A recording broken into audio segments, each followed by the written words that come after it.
E aí, tudo bem? Tudo beleza? Espero que sim. 4 de julho. Hoje vamos falar um pouquinho sobre a importância de levar bons registros na piscicultura, não só com o objetivo de acompanhar a engorda, mas também como para poder identificar problemas durante esse período, que foi o que aconteceu conosco aqui. Por conta das nossas anotações, eu consegui identificar a mortandade de peixes e corrigir esse problema. Vamos falar sobre isso. Então, pessoal, a gente está aqui sobre o Viveiro 9. Quem acompanha o canal sabe que a gente fez do Viveiro 9 o nosso berçário, enquanto a gente não acaba a venda dos viveiros ainda, porque o mercado está meio travado. E para não ficar esperando vender todos os viveiros, a gente iniciou o ciclo aqui no Viveiro 9, alojando 90 e tantos mil alevinos aqui nesse viveiro. A gente pretende deixar eles aqui até 50 gramas para daí começar a fazer distribuição no viveiro de engorda final, né? De terminação. Enfim, no início desse ciclo, a gente recebeu esse peixe dia 1º de maio, ele já está aqui há 60 dias. Ele veio com uma extrema voracidade, uma sanidade visivelmente boa, baixa mortandade já no início do ciclo. A gente já percebia, né? A movimentação, a atividade dos peixes bastante impressionante, assim, diferente do que a gente habitualmente vinha recebendo. Enfim, sem registros de mortes expressivas aí nos primeiros 30 dias. Óbvio que nessa fase a gente acaba identificando uma morte ou outra, né, diariamente, mas nada que fugisse da normalidade. Até que chegou um dia que quem acompanha no canal viu que nós tivemos um ataque de morcegos, né? E dali para diante a gente corrigiu esse problema com os morcegos, cruzando o fio de nylon aqui sobre o viveiro. Conseguimos inibir esses ataques dos morcegos. Só que dali para diante desencadeou uma sequência de mortes. E eu estava achando muito estranho, porque o peixe estava muito saudável e essas mortes não tinham uma identificação clara. Isto é, não era visível uma patologia, né? Não tínhamos ali, aparentemente, fungos, não tínhamos inchaço abdominal, não tínhamos problema no globo ocular visível. Enfim, simplesmente começou a morrer peixe. Entrei em contato com o laboratório, né, responsável pelo alevino. Obviamente que eu sabia que não era uma questão sanitária. Só para trocar uma ideia, ver quais as possibilidades e, enfim, fiz mais adição de sal, intensifiquei a recirculação. Enfim, fui tomando medidas, fiz análises de águas mais frequentemente, nada foi identificado, a água estava em excelente qualidade, salinidade, alcalinidade, calcário. Fiz até adição de probiótico que habitualmente eu não uso.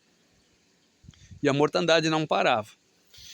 E aí, logo no início desse ciclo, a gente fez, como as rações iniciais são de pequeno volume, eu não compro direto da fábrica. Eu pego de uma distribuidora conhecida aqui da região, respeitada, né, e confiável. E lá eu comprei 2 marcas de circulação nacional. Duas marcas extremamente importantes e premiadas em território nacional.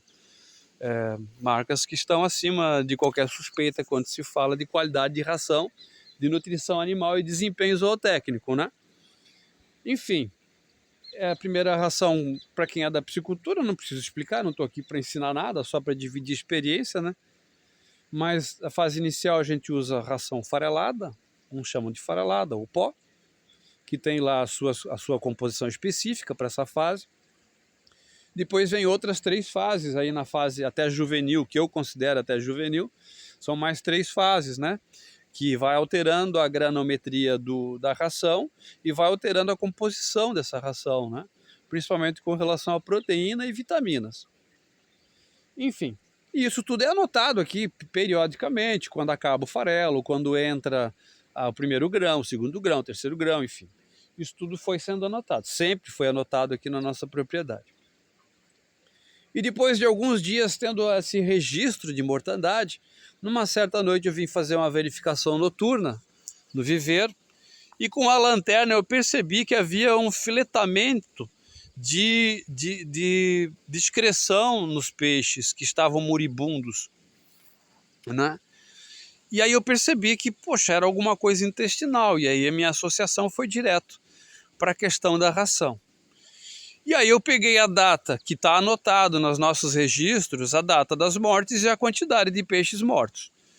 Então eu fui na data de mortandade, quando começou a subir esse gráfico de mortandade, né, quando começou a aumentar o registro de peixes mortos, e fui cruzar esses dados também com o dado de quando chegou quando eu mudei a ração de um determinado grão para outro. E aí mudou a fábrica da ração. E aí não foi exatamente uma surpresa, mas neste momento eu consegui identificar que a mortandade iniciou coincidentemente no período que eu troquei de ração. E aí a minha decisão imediata foi de comprar outro tipo de ração, suspender o arraçoamento, fiz a suspensão total do arraçoamento por 2 dias e fui atrás de comprar outra marca de ração. E imediatamente a mortandade cessou. A gente parou. Hoje, por exemplo, já andei aqui em volta do viveiro, eu achei um peixinho morto, que eu vou até ali, que não foi exatamente morte noturna, né? Mas hoje, enfim, já tem uma semana que eu não registro mais de uma semana, que a gente não registra mais mortes, pelo menos não mortes expressivas. Um peixe, 2 por dia acaba sendo normal.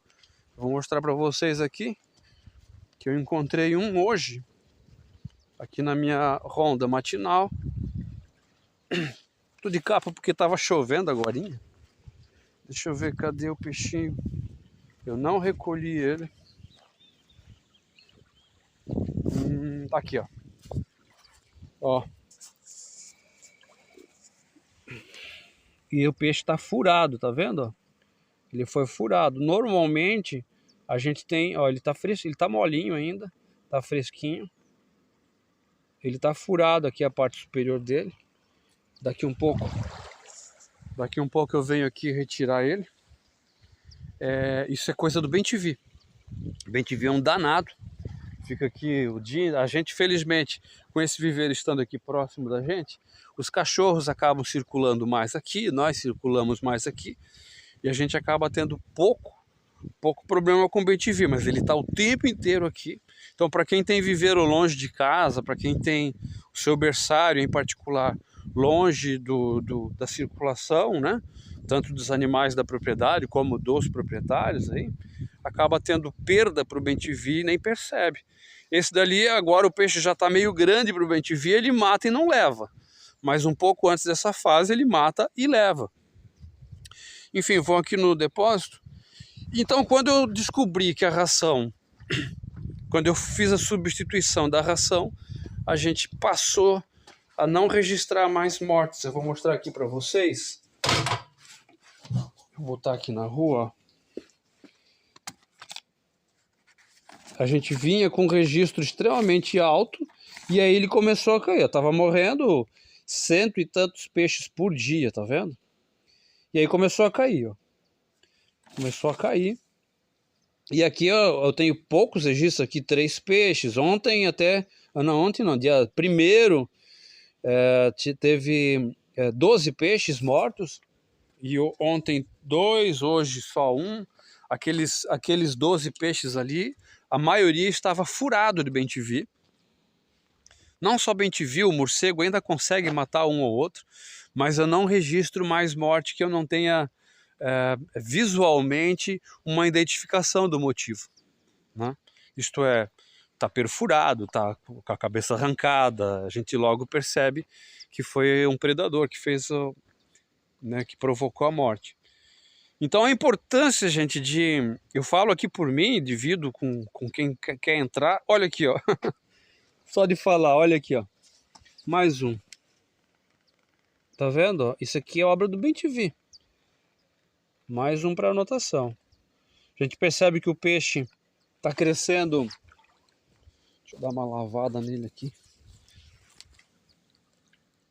O peixe está crescendo bem, né, para inverno. É um peixe muito bonito, está gordinho. A gente percebe que ele está bem gordinho.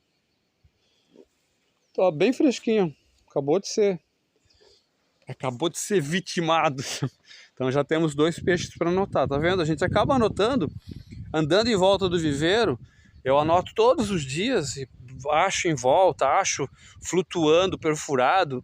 Então todos os dias a gente faz a anotação do que morre. Isso é extremamente importante, porque você consegue não só ter um registro preciso disso para você controlar o arraçoamento, para você ter ideia do seu estoque de peixe vivo ainda. E olha que aqui a gente ainda vai transferir ele pro viveiro de terminação, né? Então a gente vai fazer nova contagem, mas é extremamente fazer esse registro do que morre, fazer essa anotação, porque você sabe exatamente se está morrendo mais ou menos do que deveria, e você tendo anotação de que data você mudou de ração ou que data que você aumentou o volume de ração, você consegue cruzar esses dados. E aqui vem o meu caso, a minha experiência. Eu consegui identificar, ainda demorei para fazer essa identificação, demorei uma semana para perceber que era era esse problema que estava me provocando a mortandade. Fui lento nisso, mas a gente conseguiu perceber, modificar a ração e cessar com a morte. Está aí a razão pela qual é extremamente importante você fazer uma gestão mais precisa, né, de tudo, do que morre, da ração que você dá, em que período você dá. Então é isso, a ideia hoje era dividir essa experiência aqui. Felizmente a gente cessou o peixe, apesar do frio, a água está em 13 graus, 13 graus e meio. Não sei se o vídeo vai mostrar aqui, mas o peixinho está bastante ativo, já dei ração para eles hoje. Estão aí se movimentando bem. Eles ficam em volta das mangueiras aqui da recirculação, sempre acaba acumulando aí musgos e vida orgânica, matéria orgânica, e eles gostam de ficar aí. Enfim, os peixinhos estão crescendo bem, estamos satisfeitos, conseguimos identificar um problema por conta da gestão. Eu esqueci de falar uma coisa importante, vou pedir para minha editora botar esse corte aí no meio do vídeo, que o fato de eu ter descoberto que era a ração que estava causando o problema, não quer dizer que seja um problema da fábrica, viu? Nós temos várias questões aí que podem ser avaliadas e não valeria a pena para eu mandar fazer análise da ração.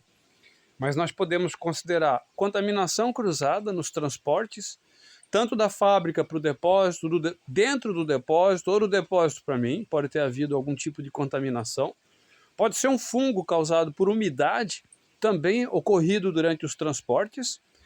Pode ter sido simplesmente a palatabilidade. Assim como quando a gente muda a ração de um cachorro nosso, né, tá comendo uma determinada ração, modifica de ração e o cachorro passa a ter alguma complicação intestinal. No caso do peixinho, ele é muito pequeno, frágil, junto com isso soma-se aí a temperatura que baixou, causa um novo estresse, né? Então isso tudo pode ter provocado a morte a partir da ração. Mas não estou dizendo, não seria leviano de dizer que a ocorrência está diretamente ligada à fábrica da ração. E sim é um conjunto de coisas que estão relacionadas à ração, à nutrição, na verdade. Tá bom? Só para ficar o registro. É isso, turma. A ideia era compartilhar isso com vocês. Se inscrevam no canal. Fiquem bem, comam peixe!